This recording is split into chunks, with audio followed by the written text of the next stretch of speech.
Hola, muy buenas tardes a todos. Bienvenidos una vez más. Este es el Cine Club que organiza la Escuela Aztlán todos los domingos. Hoy adelantamos un poquito el horario. Lo estamos haciendo ahora en invierno a las 6 de la tarde, como hoy. Todos los domingos compartimos material de la Escuela Aztlán, que es una escuela de psicología, de filosofía, de conocimiento unificado, cuyo director es el profesor León Azulay, que hoy está con nosotros aquí presente y después va a exponer algunas ideas. En particular para nosotros el Cineclub es una actividad muy interesante porque es la oportunidad de difundir a todo público, alumnos y no alumnos, probablemente algunos de ustedes que por primera vez se acercan acá, películas y material que tenemos en nuestra biblioteca, que tenemos como 500 películas hoy en día, de todo el material que consideramos necesario, imprescindible de conocer de la nueva cultura, de la cultura de una nueva época histórica que expone los nuevos paradigmas en la educación, en las ciencias, en la filosofía, en la psicología y demás.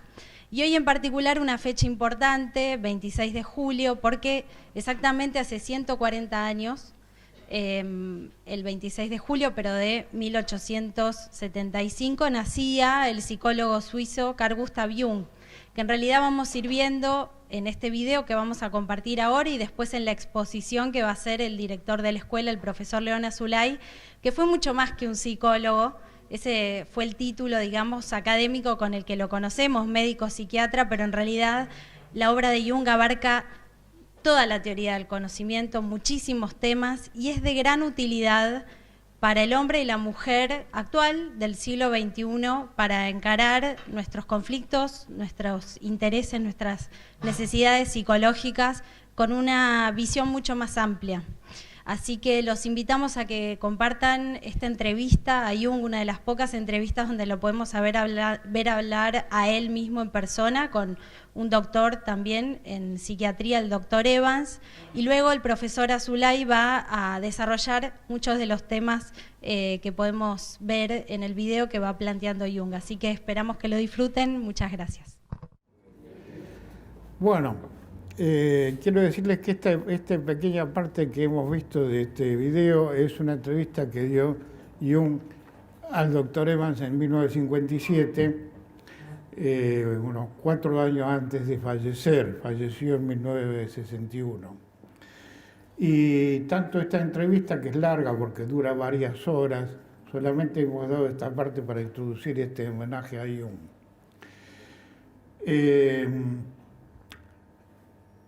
Voy a aclarar muchas cosas sobre Jung porque resulta que Jung es muy poco conocido, especialmente en América Latina.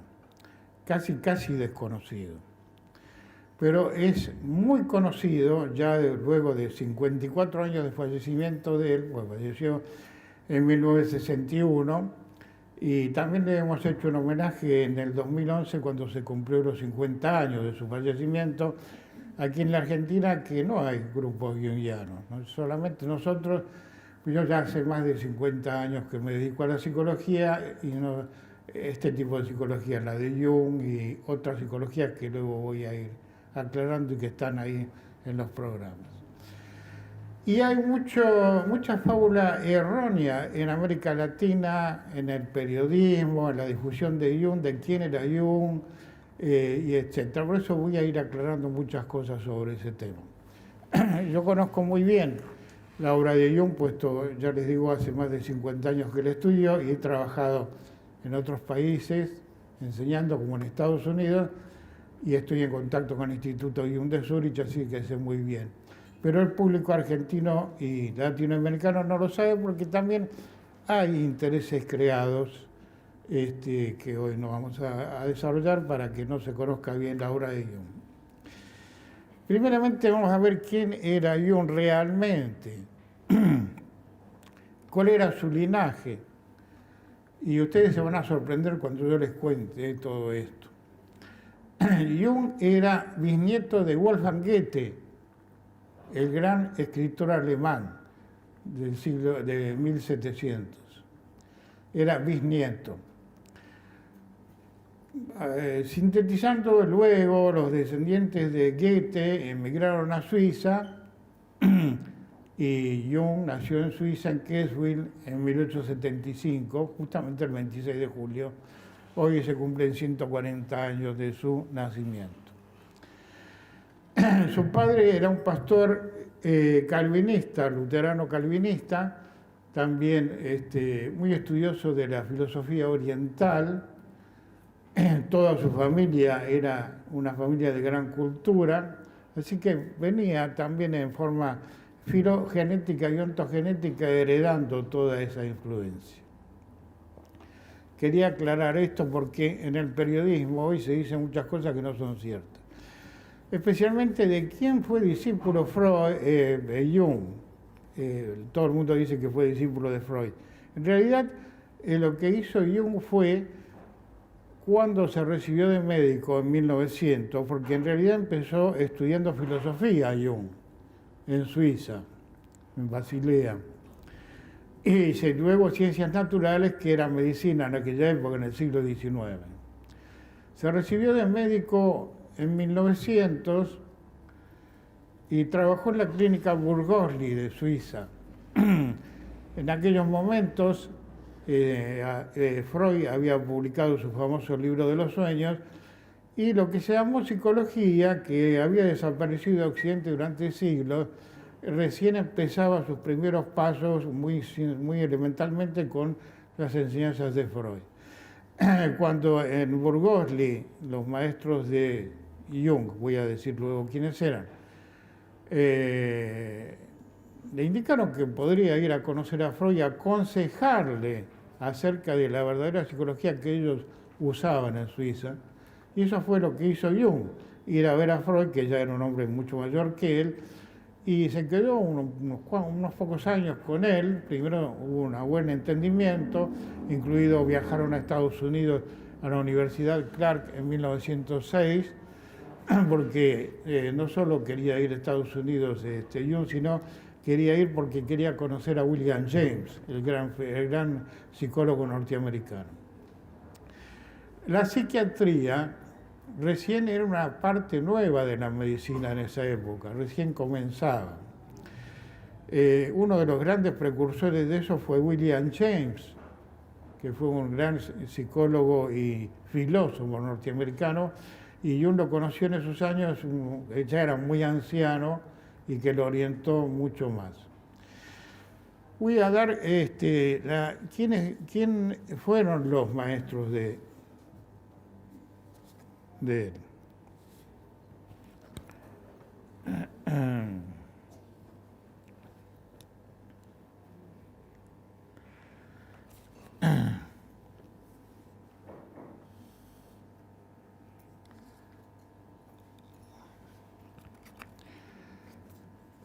Vamos a ver la ubicación de Jung en el tiempo y quiénes fueron sus maestros y cómo encarar su psicología.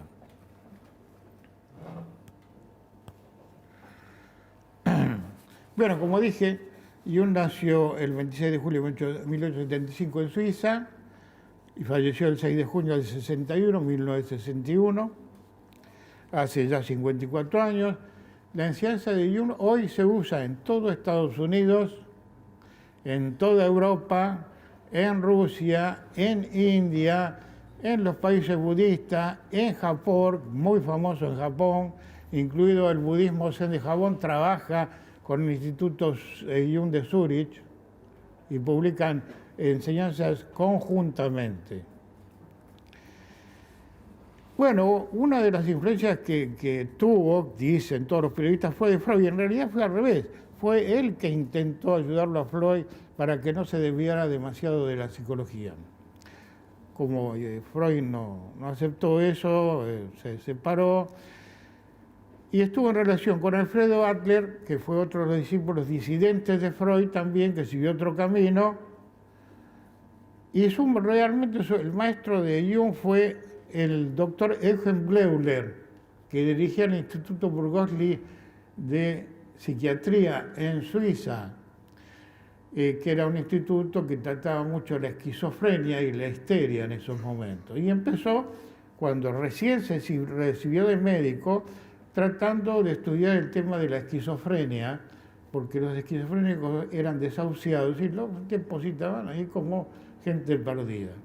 pero él, con su enorme inteligencia y su interés humano, intentó ver qué era esto de la esquizofrenia y qué realmente se podía hacer con esa gente. Y luego voy a explicar cómo lo logró. Otro de sus maestros fue el doctor Theodor Flournoy, también del mismo instituto, médico y psicólogo suizo, que escribió un libro junto con Jung en aquella época. Y luego se conectó con la escuela fenomenológica de Alemania, que seguía el gnosticismo antiguo, que venía de Alejandría, que tuvo un gran intervalo en oscurantismo que manejó la Iglesia Católica, porque recién la psicología aparece en 1890 con Breuer y Freud en Viena, en forma muy elemental. La escuela fenomenológica alemana fue fundada por von Brentano, que fue un sacerdote jesuita, luego dejó el sacerdocio y se dedicó a la investigación de la psicología antigua esotérica. Su discípulo y también maestro de Jung fue Edmund Husserl. También fue amigo de Martin Heidegger, el gran filósofo alemán. Cuando estudiaba filosofía juntamente con medicina en Suiza, estudió las obras de Nietzsche. Nietzsche había sido profesor de filosofía en Basilea, en Suiza, muchos años antes, en la época en que nació Jung, que Jung era chico, y luego volvió a Alemania, que murió en 1900, y dejó una enorme obra muy poco conocida y muy poco entendida en su época. Y Jung la estudió y la descifró bastante bien. Y ni siquiera hoy mismo entiende la gente que estudia Nietzsche la enseñanza de Nietzsche. Y luego un discípulo de él, tuvo la suerte de tener discípulos importantes, fue el físico Wolfgang Pauli, que era compañero de Heisenberg, de la nueva física. Pauli fue paciente de Jung y luego fue discípulo de Jung, luego que fue curado de un problema con el ánima. Y a raíz de la influencia del conocimiento enorme que tenía Jung, descubrió la partícula del neutrino en la nueva física de la mecánica cuántica, por lo cual le dieron el premio Nobel en 1945.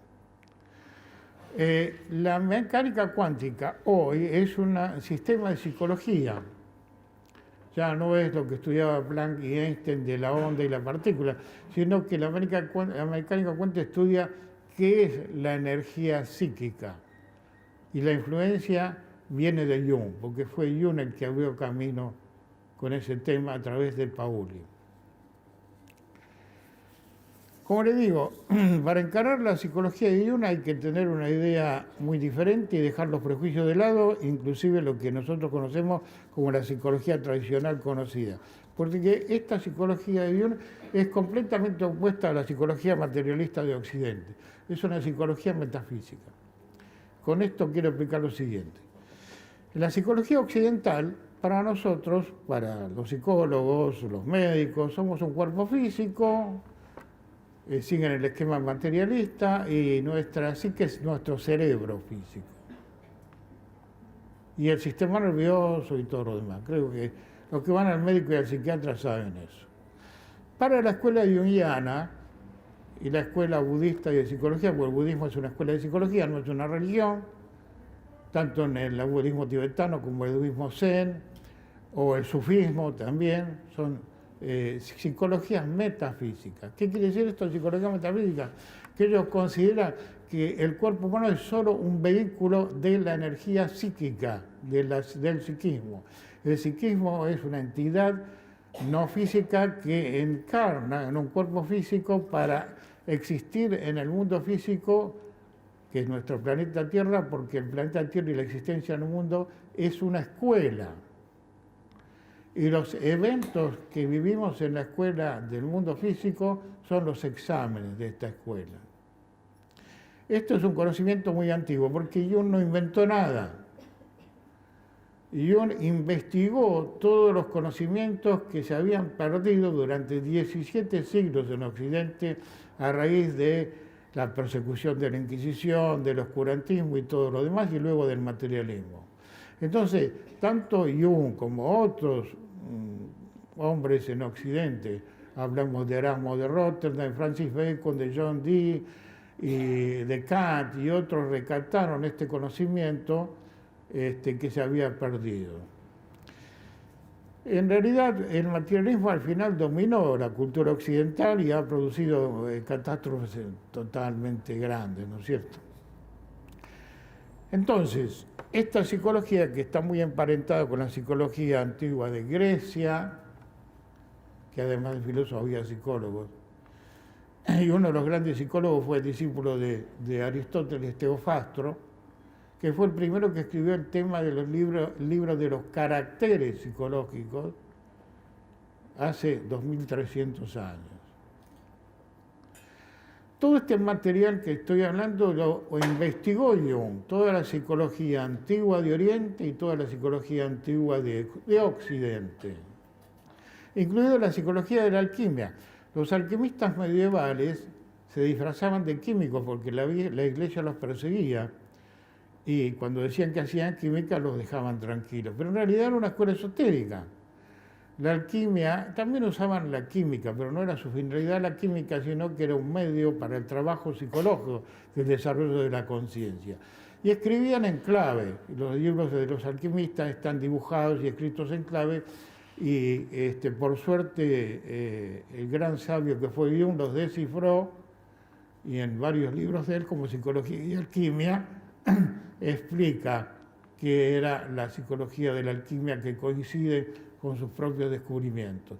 Además de eso, él, una vez que investigó todo esto a través de este trabajo, luego que dejó a Freud y volvió a Suiza y abrió su escuela, viajó a Estados Unidos, viajó a México a verificar el conocimiento precolombino de los indígenas que habían quedado, como los indios pueblos de México, viajó a África, a Kenia, a conocer la psicología de los pueblos africanos, que es de corte animista, muy importante, y él mismo hizo filmaciones de su viaje a África. Luego fue invitado a la India, era muy conocido en India, más que en Europa, fíjense. En 1938 fue invitado a India, a Calcuta, y le dieron el premio honoris causa por su psicología. Y luego a Japón, donde tomó contacto con el doctor Suzuki, que fue el que trajo el budismo zen a Occidente a raíz de la relación que tenía con Jung. Bueno, todos estos son los verdaderos antecedentes del doctor Jung, que no era simplemente un psiquiatra, fue psiquiatra al comenzar su trabajo, pero después fue un maestro, un gurú, o un gran maestro al modo occidental. Un gurú es al modo oriental, un maestro al modo occidental. Voy a explicar cómo se debe aceptar el conocimiento de Jung, desde un poquito. El aceptar el conocimiento de Jung implica interpretar con una disposición especial la vida, es decir, no desde el punto de vista materialista, sino desde el punto de vista de lo que yo estoy explicando, que es un lugar, que es una escuela para el alma del ser humano.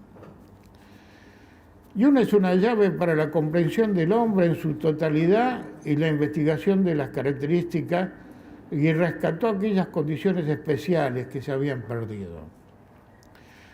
Por eso su psicología comprende al ser humano como equilibrio dinámico entre dos funciones importantes que son la razón y la intuición. Acá habla un poco de la intuición con Evans. Hablo de la razón, cuando uno habla de la razón, habla en el sentido kantiano, de la razón pura, no del racionalismo. El racionalismo lo dividimos así, un 30% de algún conocimiento, 30% de fantasía y 30% de supuestos. En cambio, la razón, como hablaban los griegos, era el conocimiento auténtico de la mente, después rescatado por Kant en la crítica de la razón pura. Entonces, Jung habla de la razón en ese sentido. y de la intuición. ¿Y qué es la intuición? Hoy los psicólogos occidentales no saben qué es la intuición. La intuición es la inteligencia del sí mismo. El sí mismo es el ser del hombre, que yo le llamaba self. Es la inteligencia del sí mismo. Como la inteligencia del ego es la que tenemos corrientemente, la común y corriente. En cambio, la intuición es una inteligencia rapidísima, instantánea, que es del inconsciente colectivo. Occidente, dice Jung, es el racionalismo y Oriente es la intuición. Pero el individuo, la persona, no puede ser el resultado de una parte ni la acción de la otra solo. Jung emprendió la difícil tarea en pleno siglo materialista, que es el siglo XX, de conseguir integrar este proceso que él llamó proceso de individuación. Le llamó el proceso de individuación lo que en la antigüedad se llamaba iniciación, obtener plena conciencia.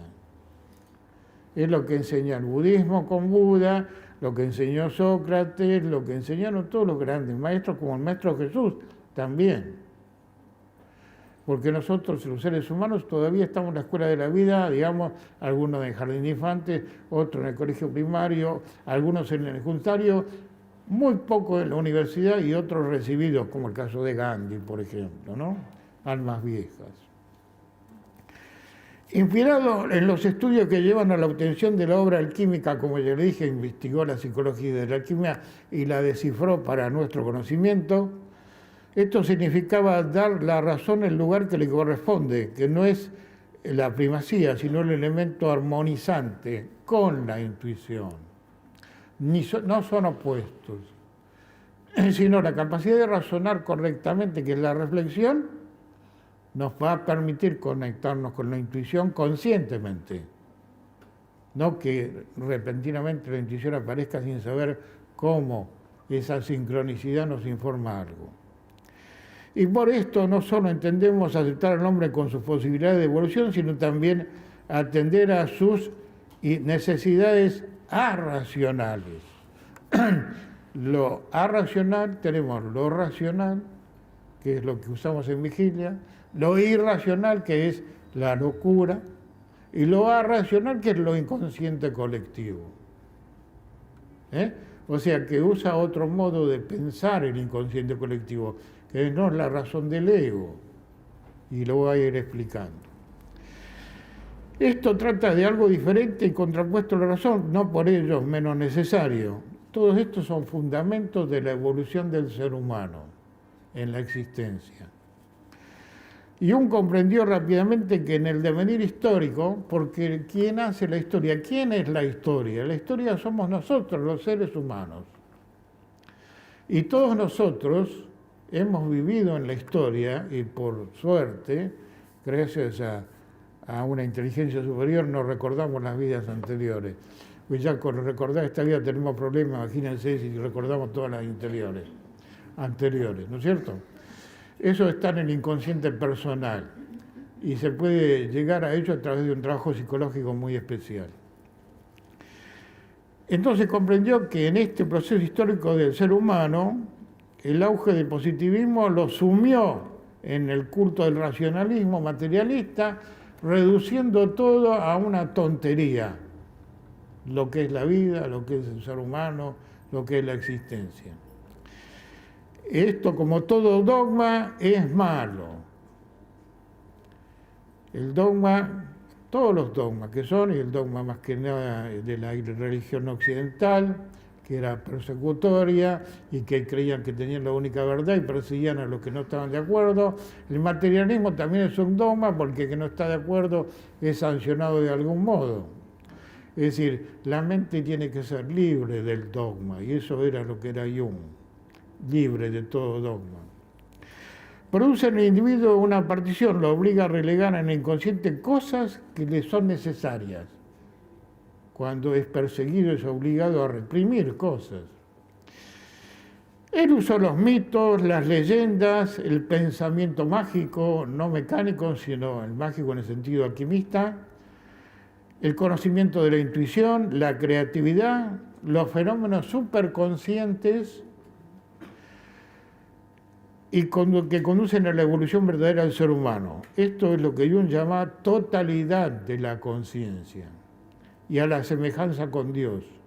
Y Jung advierte que hay un caudal energético en la psique capaz de convertir a la persona en genio o en loco, que es la energía del inconsciente colectivo, en sano o enfermo. Y esta fuerza psíquica, hasta entonces solo conocida por el esoterismo, es la que yace en el inconsciente colectivo.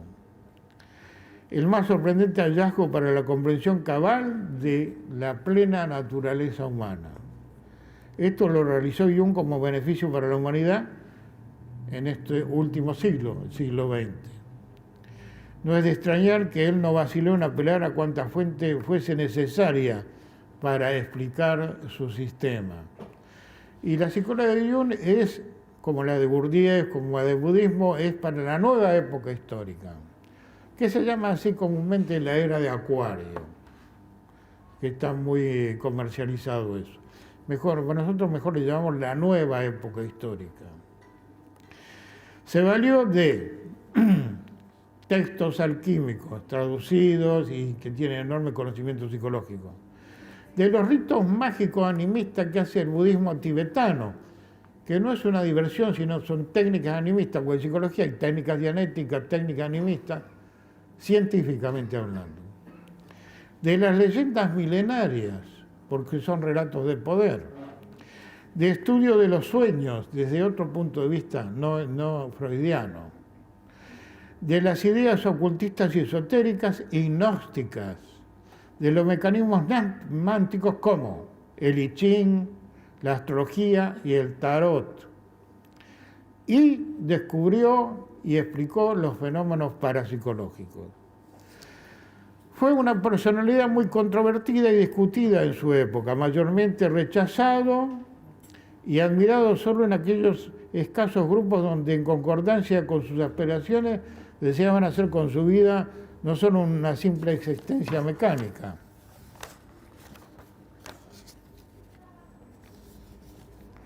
Sino tener una vida más trascendente. Para lo cual es preciso hallar la armonía que únicamente se obtiene mediante la paz interior. Y bueno, realmente hoy ninguno de nosotros vivimos en paz porque el estrés, el ataque de pánico, la neurosis, todo el tipo de preocupaciones que tenemos no nos dejan en paz. Y para que uno adquiera mayor conciencia, tiene que tener tranquilidad psicológica. Y ese es uno de los métodos que usa Jung, que usa el budismo, que usan todos los sistemas que no son conocidos acá en Occidente. Se llega mediante un proceso, que es el proceso de individuación. O sea, la palabra individuo quiere decir no dividido. Por supuesto que físicamente somos individuos, cada uno tiene su cuerpo. Pero psicológicamente estamos divididos, fragmentados. Aquí algo dice él con Evan, que no tenemos un solo yo, sino que varios yoes. Un día somos una cosa, otro día somos otra. O sea, nuestra mentalidad vigílica, personalidad, está fragmentada. Y hay que unirla nuevamente a través de un proceso que antiguamente en Delfos y Leucia en Grecia se llamaba iniciación de los misterios mayores. Hoy le llama individuación. Se trata de complementar los opuestos, porque en el mundo materialista los opuestos son enemigos, pero los opuestos son complementarios. Un ejemplo, cuando habla él de ánima ánimos, que representa el hombre y la mujer, son complementarios, no son enemigos. Y otros opuestos más que hoy no vamos a explicar. Y uno actuó como debe hacerlo quien se considera un hombre íntegro, renunció al éxito fácil, aceptó el difícil sendero de las nuevas ideas que se le rechazaban, sin sujeción a modelo antiguo y negando actitudes paternalistas. Se limitó a decir que había gente que trabajaba con él, los llamó sus amigos y solo los obligó a ser rigurosos con su vida, sus estudios y sus prácticas, y a estudiar al hombre con todas sus posibilidades, para después dejarlo hacer con su propia individualidad para llegar a su iniciación. Ellos fueron los discípulos de Jung. voy a relatar algo, una descripción del trabajo de Jung de su autobiografía. Su último libro fue su autobiografía, que fue en la época que hizo el trabajo con Evans, para dejar algo de su trabajo. Y uno en su autobiografía no cuenta su vida externa, o muy poco de ello. Cuenta su vida interior, cómo era su psicología, cómo avanzó con su conciencia, cómo llegó a ser un gran sabio. Eso es lo que cuenta en su autobiografía. Y dice, tan solo puedo permanecer en silencio con admiración y respeto profundo, sumido ante la contemplación de las alturas de la psique, cuyo mundo mental contiene enormes imágenes que se han ido acumulando a través de millones de años en el ser humano, en la evolución de la humanidad. Mi conciencia es como un ojo que capta los espacios físicos más lejanos, pero el sí mismo psíquico es aquello que, como la psique, con sus arquetipos, que no se trata de pálidas sombras sin sentido, sino de condiciones psíquicas de gran energía, los arquetipos, con potente efecto que quizás podremos entender torcidamente, si tenemos prejuicios, pero a las que jamás arrebataremos su poder negándolos. Tan solo considero paragonable esta impresión, dice Jung, con la visión del cielo nocturno estrellado de las galaxias, el mundo exterior, y al igual que alcanzo ese mundo físico, estelar, con mi ojo, alcanzo el mundo interior mediante mi alma. Bien, estas son enormes palabras de Jung. Voy a explicar un poquito de qué se trata la psicología de Jung, así en una forma más sintética, puesto que esto es simplemente un homenaje a Jung, no es un curso, sino para explicar un poco realmente cómo es la enseñanza de Jung. Acá pusieron el esquema Jung. Bien. Ustedes tienen allí el esquema que da Jung de la psique. La psique es una palabra griega que quiere decir alma. Casi todas las palabras que se usan en psicología son de origen griego, que la traducimos al castellano, salvo que usamos la palabra psiquismo todavía, ¿no? Que es el desarrollo del alma, es el trabajo de lo que quería hacer Jung. Y habla de 4 funciones del estado de vigilia: del pensamiento, que es la parte intelectual nuestra, del sentimiento, que es la vida emocional, de las sensaciones y de las intuiciones. O sea, centros, funciones diferentes que luego se reúnen en nuestra mentalidad para comprender el mundo de la existencia. El ego es la organización consciente, es este estado que tenemos ahora, que es una pequeña parte de toda la conciencia, de todo el psiquismo, que lo usamos solamente cuando estamos despiertos en la etapa consciente. La otra parte, cuando dormimos a la noche y soñamos, es el inconsciente que ocupa el lugar del ego. Bueno, ¿qué es el ego? Es el que mantiene la identidad y la continuidad de quienes somos y nuestros recuerdos y pensamientos y actitudes personales. El inconsciente personal son las experiencias anteriores a nosotros. El inconsciente personal es la herencia personal que tenemos cada uno de nosotros de las etapas anteriores, de vida. Y dentro del inconsciente personal están defectos y cualidades virtuosas o vocaciones. Porque venimos existiendo en la escuela de la vida y no nos hemos recibido todavía. Por lo tanto, hemos cometido errores anteriormente que hoy se denominan complejos o conflictos. Eso está en lo inconsciente personal. Y también están las vocaciones, no la vocación del test vocacional, sino lo que naturalmente cada uno es al nacer, que en la sociedad masificada del mundo moderno no podemos hacer nuestro destino. que es nuestra carta natal, astrología. Y que la astrología de que hablo no es la de Orangel, ni la del kiosco, es una ciencia auténtica. Y ese es nuestro destino. No podemos hacer nuestro destino porque hacemos el destino masificado. Por lo tanto, no podemos hacer... Nuestra función trascendente es lo que realmente somos cuando nacemos. Y uno dice ahí, uno nace y no es una tabla rasa, sino viene con otras condiciones, lo que los hindúes llaman su estado kármico, ¿no? Es su memoria personal anterior. Los complejos son esos conflictos que tenemos. Los errores anteriores que se convierten hoy en lo que llaman complejos en el mundo moderno, errores de conducta que por ignorancia hemos cometido y que hay que resolverlo a través de un proceso, que es el proceso de trabajo y práctica de esta psicología.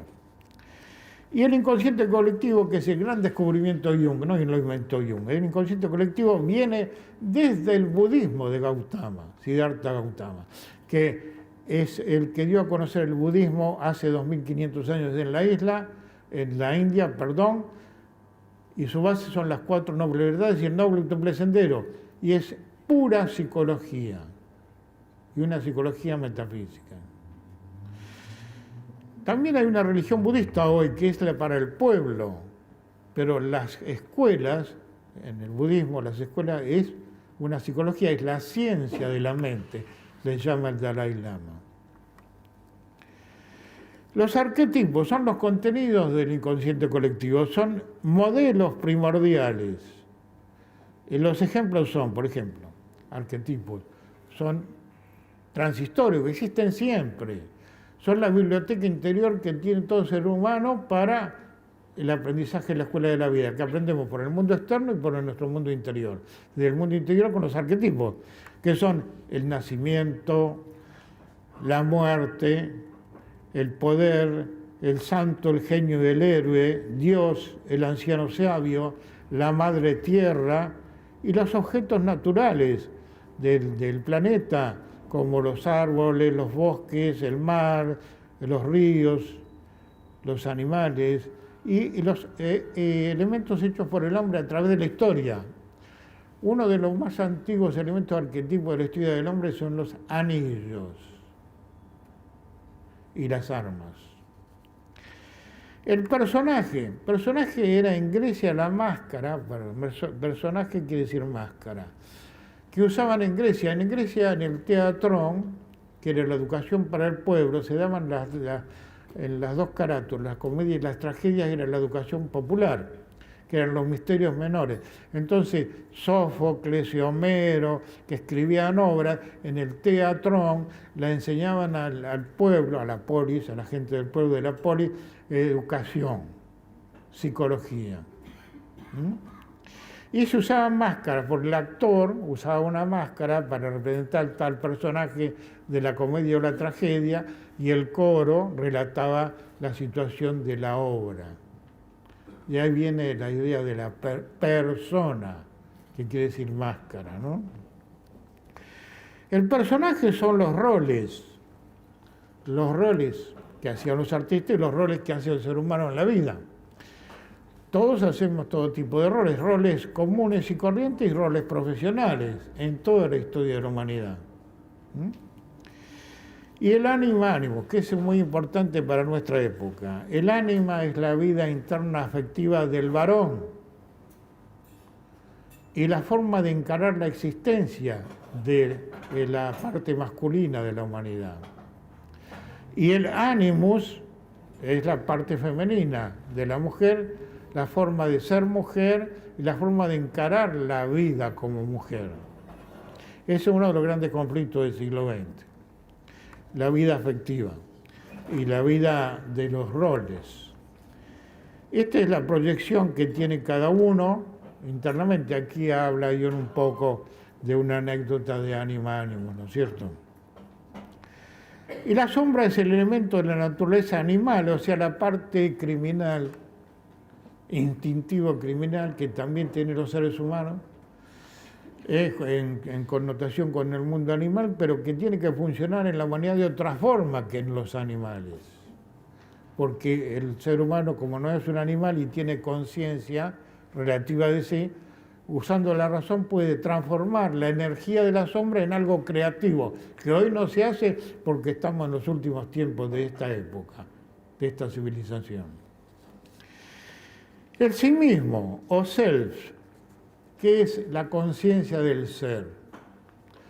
Nosotros, para el que cree, porque quizás todavía no han comprobado, hay una parte inmortal en el ser humano, que es la que encarna, y que temporariamente está en un cuerpo físico para aprender las lecciones de la vida.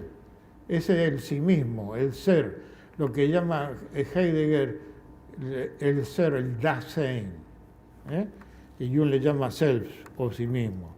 Es el arquetipo central del inconsciente colectivo, que da orden y organización y unificación y armoniza todos los arquetipos, que une la personalidad y da sentido, fuerza interior, seguridad y voluntad, cuando está desarrollada la conciencia personal.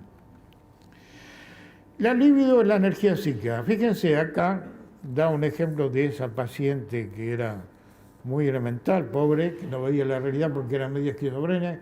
Le llamaban que tenía una serpiente en la zona del chakra sexual, que es la energía kundalini, llaman los hindúes, la energía sexual, en el occidente llaman líbido. La libido, o la energía sexual, para Freud era solo la genitalidad, pero para esta escuela es toda la energía psíquica, que tiene que ir desarrollándose hasta el centro superior para crear la plena conciencia, que es la realización de toda la psique. Y después habla de los valores psíquicos, como la conciencia moral, que hay que desarrollar, porque no la tenemos. La intuición, que es la capacidad natural y espontánea de percibir instantáneamente la realidad. El principio de equivalencia, que es el movimiento de la conciencia que trabaja con el mundo externo proyectando, adquiriendo impresiones, llevándolas al mundo interior y tratando de comprender qué son las impresiones. La progresión y regresión, el proceso de individuación y sobre todo la sincronicidad. La función trascendente, ya dije cuál es la vocación natural que tenemos cada uno de nosotros que no la conocemos. Que esta función es que la función trascendente es la capacidad de unir todas las tendencias contrapuestas que tenemos en el mundo de la personalidad cotidiana. Y luego están los tipos psicológicos. En Occidente se cree que hay dos tipos psicológicos, el loco y el cuerdo, o el rico y el pobre. En realidad hay 7 grandes tipos psicológicos redescubiertos por Jung y por Gurdjieff, y 49 subtipos. Esa es la diferencia de los seres humanos. No es el color de piel, blanco, negro, amarillo o de tecnicolor, sino qué edad tiene el alma, qué tipo psicológico es cada uno, qué cantidad de ignorancia y conocimiento tiene, cómo es su forma de ser y de saber. Ahí está la diferencia. Luego usó todo el simbolismo. Simbología es toda una materia de la filosofía, que es la que permite interpretar los sueños, porque lo inconsciente tiene otro lenguaje, que es el lenguaje de los sueños, que es como una película de Hollywood, ¿vieron en los sueños? Parece ciencia ficción. Bueno, es un lenguaje simbólico, y si no entendemos la ciencia y la simbología, no podemos entender los sueños. Bueno, los sueños son los que tratan de compensar los defectos del ego, en cierta medida, pero ya cuando se transgrede cierto límite ya no funcionan como pasa hoy en día. Y luego el principio de sincronicidad, que es una ley causal. En Occidente nosotros creemos solamente en la ley de causa y efecto. Todo es causa y efecto en todas las ciencias, en todas las ciencias técnicas, física, matemática, sociología, lo que sea. Pero hay otra ley que conocen en Oriente, que es sincronismo, y al que nosotros le llamamos casualidad, ¿no es cierto? De repente me encuentro con algo que no esperaba, de repente pensé en alguien y de repente me llama por teléfono, de repente caminando pensando en alguien me lo encuentro en la esquina y digo, qué casualidad. Eso es sincronicidad. Sincronicidad es la función del self que trata de ayudar al ego, indicándole situaciones favorables que tiene que poder usar para salir de su conflicto. Bueno, esta es la coincidencia significativa de la conciencia de la sincronicidad. Bueno, una pesada síntesis, esta es la psicología de Jung, y es la psicología también del cuarto camino, porque tanto la psicología de Gurdjieff, llamada cuarto camino, que viene de la India, y que modernizado por Gurdjieff le dio ese nombre, junto con la psicología de Jung, la psicología budista, la psicología sufí, son las nuevas psicologías para la nueva época histórica. Esta es nuestra escuela. En nuestra escuela enseñamos todos estos temas y usamos como herramienta también la astrología, pero la astrología de otro modo. No es la astrología del horóscopo que hacen en la televisión o Orangel y todo eso. La astrología es la ciencia de las energías de nuestro sistema solar y las energías dirigen la materia. Así que todas las energías del cosmos que llegan a nuestro planeta en todo momento dirigen nuestra conducta psicológica y física. Este conocimiento fue prohibido por Constantino, el primer emperador católico en el año 300 de la era cristiana.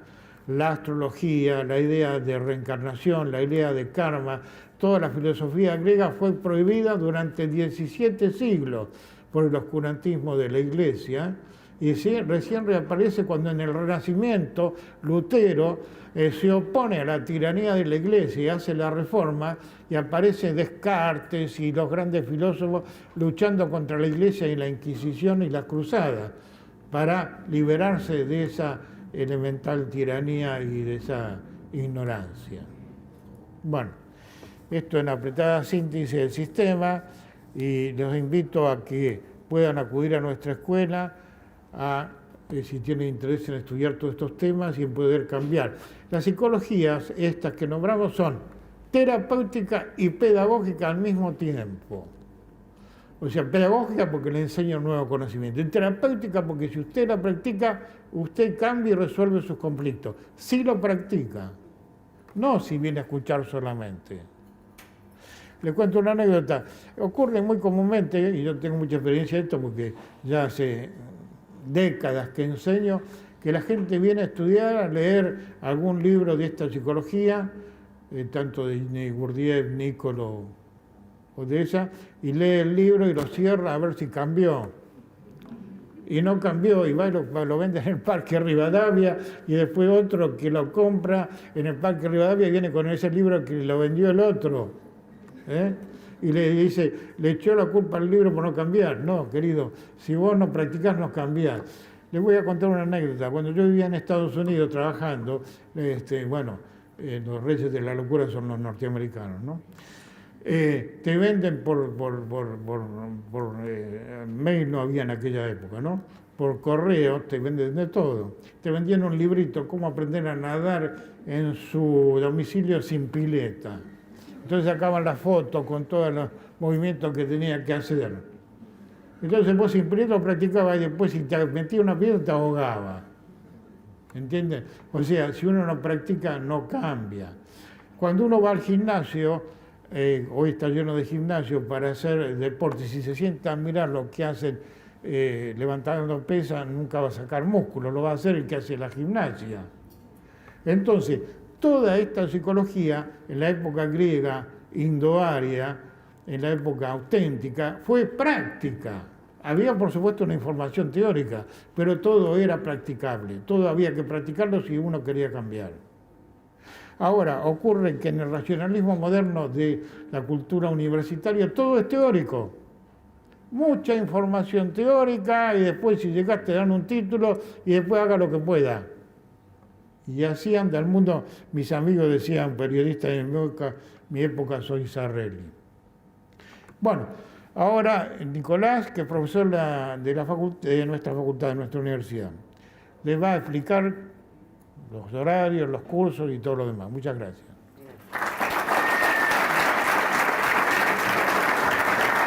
Gracias.